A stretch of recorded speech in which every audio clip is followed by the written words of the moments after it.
యుద్ధం ఎవడైనా చేస్తాడు. కాని యుద్ధతంత్రం తెలిసినవాడే విజయం సాధిస్తాడు. ఆ యుద్ధతంత్రం తెలిసిన నేత ఏపీ సీఎం వైఎస్ జగన్. ఈసారి జగన్ ఇచ్చిన స్ట్రోక్కి ప్రతిపక్షాలు విలవిలలాడిపోయాయి. సింగిల్ స్కీమ్తో మళ్లీ ఇక సీఎం అయినట్టే అని మాటిచ్చారంటే జగన్ తప్పరు. నేను విన్నాను, నేను ఉన్నాను అంటే సాయం చేసినట్టే లెక్క. మాటకు విలువ, చేతకు నిజాయితీ ఉన్న ఏకైక నేత వైఎస్ జగన్. ఈ మాట చెప్పేదెందుకంటే జగన్ మళ్లీ సీఎం అవుతారనడానికి కారణం పేదలకు ఇళ్ల పట్టాల పంపిణీ. ఈ కార్యక్రమం చాలు మళ్లీ వైఎస్ జగన్ గెలుస్తారు అనడానికి. ఎందుకంటే ఒకటి కాదు, రెండు కాదు, ఏకంగా 31,19,000 ఇళ్ల పట్టాలను AP CM YS Jaganmohan Reddy అందించారు. దేశంలోనే ఇంత పెద్ద పథకం ఒకేసారి అమలు చేయటం మొదట. అది కూడా సర్వహక్కులతో భూబదిలీ పత్రాలు. సోదరీమణుల పేరు మీద ఉచితంగా రిజిస్ట్రేషన్ చేయించి మరీ వారికి సర్వహక్కులు కల్పించారు జగన్. గతంలో మాదిరిగా డీ పట్టాలు కాదు, మొత్తం హక్కులు ఇచ్చారు. అంటే మీ స్థలం మీ ఇష్టం, మీ ఇల్లు మీ ఇష్టం. ఇటు ఇల్లు, అటు భూస్థలాలు. ఒకేసారి పేదలందరినీ ఇంటివారిని చేశారు జగన్. 10 ఏళ్ల గడువు ముగియగానే ఇవి ఆటోమేటిక్ సేల్ డీడ్లుగా మారుతాయి. వాటిని ప్రభుత్వ జోక్యం లేకుండా మీరు ఏమైనా చేసుకోవచ్చు, మీ సొంత ప్రయోజనాలకు వాడుకోవచ్చు.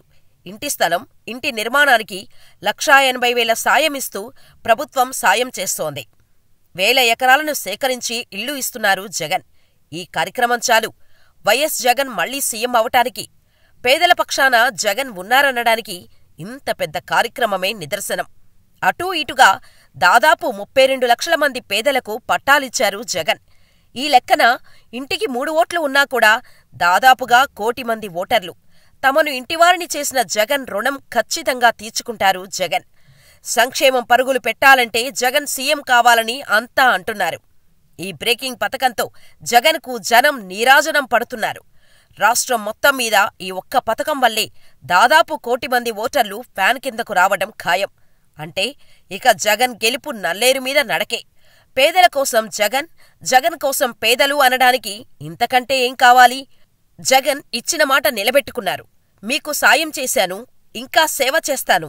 ఈ జగన్ను ఆశీర్వదిస్తే ఇలాంటి పథకాలు ఎన్నో తెచ్చి మీ తమ్ముడిగా, మీవాడిగా సేవలందిస్తానని జగన్ చెబుతున్నారు. దీంతో జనమంతా జై జగన్ అంటున్నారు.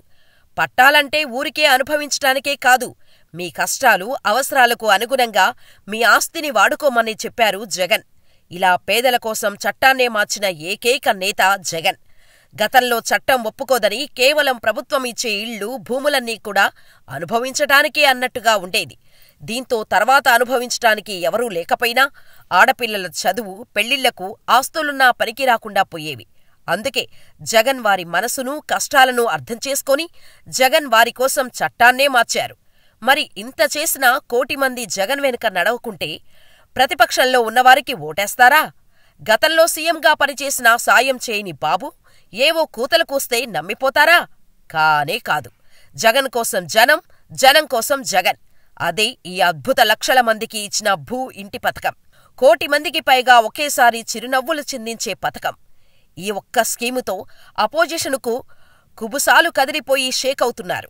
ఇక ప్రతిపక్షాలు చెప్పుకోవడానికి కూడా ఏమీ లేకుండా చేశారు జగన్. మాస్టర్ స్ట్రోక్కి అపోజిషన్కి హార్ట్ స్ట్రోక్ వచ్చినంత పనైంది. ఇదే కాదు, నోటిఫికేషన్ వచ్చే వరకు ఇలాంటి వరుస పంచులు ఇస్తూ ప్రతిపక్షాలను గేమ్లో లేకుండా చేసేలా జగన్ భారీ వ్యూహం అమలు చేయబోతున్నారు.